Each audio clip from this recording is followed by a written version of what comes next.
स्वागत है आपका हमारे इस वीडियो लर्निंग प्लेटफॉर्म में। मेरा नाम है Nitendra Tomar, director Prayagdas Tomar computer education private limited. आज की इस वीडियो में हम बात करने वाले हैं फंडामेंटल ऑफ कंप्यूटर के अंतर्गत, जो कि एक थ्योरी सब्जेक्ट है। कंप्यूटर पढ़ने वालों के लिए कंप्यूटर के बारे में पूरी जानकारी इस सब्जेक्ट के अंतर्गत दी जाती है। तो इसके अंतर्गत आज हम सीखने वाले हैं कि कंप्यूटर के कौन कौन से प्रकार होते हैं। जी हाँ, कंप्यूटर के प्रकार भी एग्जाम में ज्यादातर पूछा जाता है। तो आज हमारा क्वेश्चन है कंप्यूटर के प्रकार बतलाइए। इसी प्रकार के क्वेश्चन कंप्यूटर में पूछा जाता है। कंप्यूटर के प्रकार, तो कंप्यूटर के प्रकार के अंतर्गत आता है कंप्यूटर को 3 आधारों पर वर्गीकृत किया जाता है। पहला है कार्य प्रणाली के आधार पर, इसे आप इस चित्र के द्वारा भी समझ सकते हैं। दूसरा है उद्देश्य के आधार पर, तीसरा है आकार के आधार पर।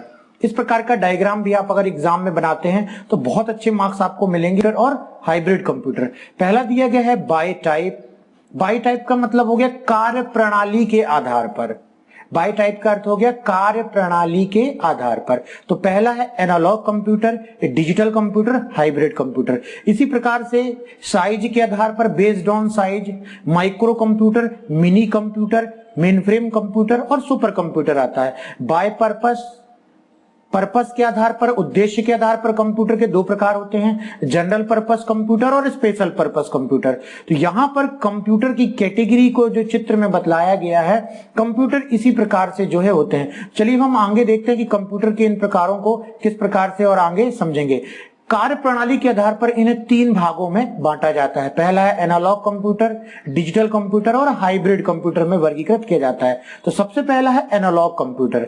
एनालॉग कंप्यूटर वे कंप्यूटर होते हैं जो भौतिक मात्राओं जैसे दाब, प्रेशर, तापमान, टेम्परेचर, लंबाई, लेंथ, ऊंचाई, हाइट आदि को मापकर उनके परिमाप अंकों में व्यक्त करते हैं। ये कंप्यूटर किसी राशि का परिमाप तुलना के आधार पर भी करते हैं, जैसे थर्मामीटर। थर्मामीटर के द्वारा टेम्परेचर नापा जाता है। ये भी एक प्रकार का कंप्यूटर ही हुआ, क्योंकि ये तापमान को जो है वो नापने का कार्य कर रहा है। एनालॉग कंप्यूटर मुख्य रूप से विज्ञान और इंजीनियरिंग के क्षेत्र में प्रयोग किए जाते हैं, क्योंकि इन क्षेत्रों में मात्राओं का अधिक उपयोग होता है। उदाहरणतः एक पेट्रोल पंप में लगा एनालॉग कंप्यूटर पंप से निकले पेट्रोल की मात्रा को मापता है और लीटर में दिखाता है तथा उसके मूल्य की गणना करके स्क्रीन पर दिखलाता है। जब आप पेट्रोल डलवाने जाते हैं ना, तो वहां पर देखिएगा कैलकुलेशन जो है वो उस प्रकार का एक कंप्यूटर ही होता है। उसे आप एनालॉग कंप्यूटर की कैटेगरी में बोल सकते हैं। इसी प्रकार से हमारा अगला कंप्यूटर है जो है डिजिटल कंप्यूटर। डिजिट का अर्थ होता है अंक, अर्थात डिजिटल कंप्यूटर वह कंप्यूटर होता है जो अंकों की गणना करता है। डिजिटल कंप्यूटर में वे कंप्यूटर हैं जो व्यापार को चलाते हैं। हम साधारणतः जो कंप्यूटर इस्तेमाल करते हैं, यदि आप डेस्कटॉप कंप्यूटर में ये वीडियो देख रहे हैं तो आपका कंप्यूटर भी एक डिजिटल कंप्यूटर की कैटेगरी में आता है, क्योंकि ये नंबर्स को समझता है, ये 0 और 1 को समझता है। कंप्यूटर समझता है बाइनरी लैंग्वेज को, जो कि होती है 0 और 1। तो 0 और 1 के समझने के कारण इसे जो है वो डिजिटल कंप्यूटर कहा जाता है। अगला आता है हाइब्रिड कंप्यूटर। हाइब्रिड कंप्यूटर का अर्थ है अनेक गुणधर्मों वाला होना। जहां कई चीजें एक साथ मिलकर के होती हैं उसे बोलते हैं हाइब्रिडिंग।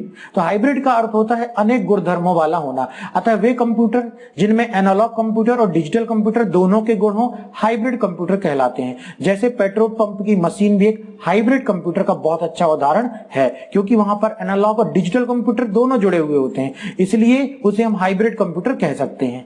नेक्स्ट है बेस्ड ऑन पर्पस। अभी हमने डायग्राम देखा था ना, वहां पर अभी हमने करा इस पर कार्य के आधार पर। अब हम देखते हैं बेस्ड ऑन पर्पस, उद्देश्य के आधार पर। कंप्यूटर को उद्देश्य के आधार पर 2 भागों में स्पेशल पर्पस और जनरल पर्पस के आधार पर वर्गीकृत किया गया है। पहला है special purpose. Special purpose computer ऐसे कंप्यूटर जिन्हें किसी विशेष कार्य के लिए तैयार किया जाता है, किसी विशेष कार्य के लिए, इसलिए इसे बोलते हैं स्पेशल पर्पस कंप्यूटर। इनके सीपीयू की क्षमता उस कार्य के अनुरूप होती है जिसके लिए इन्हें तैयार किया जाता है। जैसे अंतरिक्ष विज्ञान में, मौसम विज्ञान में सैटेलाइट चंद्रमा में भेजा गया, उसे कंट्रोल किया जाता है यहाँ पर एक स्पेशल प्रकार के कंप्यूटर के द्वारा। उसकी प्रोसेसिंग पावर अधिक होती है, उसकी मेमोरी पावर अधिक होती है, इसलिए उसे स्पेशल पर्पस कंप्यूटर कहते हैं। अगला है general purpose computer. General purpose computer ऐसे कंप्यूटर हैं जिन्हें सामान्य उद्देश्य के लिए तैयार किया गया है। इनमें उपस्थित सीपीयू की क्षमता तथा कीमत कम होती है। इन कंप्यूटर्स का प्रयोग सामान्य कार्य हेतु जैसे पत्र, लेटर तैयार करना, दस्तावेज तैयार करना आदि होता है। अगला है हमारा बेस्ड ऑन साइज। साइज के आधार पर कंप्यूटर कंप्यूटर को आकार के आधार पर हम निम्न श्रेणियों में बांट सकते हैं। पहला है सुपर कंप्यूटर। ये सबसे अधिक गति वाले, अधिक क्षमता वाले कंप्यूटर हैं। इनमें एक से अधिक सीपीयू व एक से अधिक व्यक्ति एक साथ कार्य कर सकते हैं। ये कंप्यूटर सबसे महंगे व आकार में बहुत बड़े होते हैं। इन्हें कहा जाता है सुपर कंप्यूटर।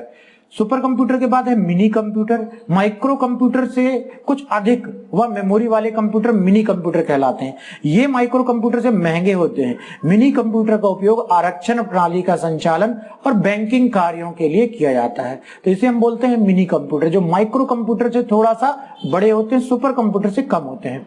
इसके बाद आता है main frame computer. Mini computer से कुछ अधिक क्षमता वाले, मिनी कंप्यूटर से अधिक क्षमता वाले कंप्यूटर मेन फ्रेम कंप्यूटर कहलाते हैं। ये कंप्यूटर आकार में बहुत बड़े होते हैं। इनमें अत्यधिक मात्रा के डेटा पर तीव्रता से प्रोसेस करने की क्षमता होती है, इसलिए इनका उपयोग बड़ी कंपनियों जैसे बैंकों, रेलवे आरक्षण, सरकारी विभाग द्वारा किया जाता है। अगला है माइक्रो कंप्यूटर।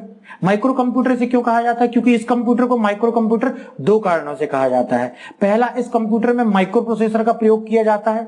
दूसरा, यह कंप्यूटर दूसरे कंप्यूटर की अपेक्षा आकार में छोटा होता है। इस कंप्यूटर पर सामान्यतः एक ही व्यक्ति कार्य कर सकता है। उदाहरण के लिए जैसे डेस्कटॉप कंप्यूटर एक ऐसा कंप्यूटर है जिसे डेस्कटॉप पर सेट किया जा सकता है। इसे भी हम माइक्रो कंप्यूटर की कैटेगरी में कहेंगे। फिर भी डेस्कटॉप कंप्यूटर को अलग से इसलिए बताया गया है क्योंकि ऐसा कंप्यूटर जिसे डेस्कटॉप पे रखा गया है, टेबल के ऊपर रखा गया, इसलिए इसे डेस्कटॉप कंप्यूटर कहा जाता है। इसमें सीपीयू, मॉनिटर, कीबोर्ड तथा माउस होते हैं। तो ये हमने देखा कंप्यूटर के प्रकार। तो कंप्यूटर के प्रकार को समझने के लिए बहुत अच्छा होगा कि आप इसका डायग्राम याद कर लें, उसके बाद इसकी थ्योरी आप बहुत आसानी से लिख पाएंगे।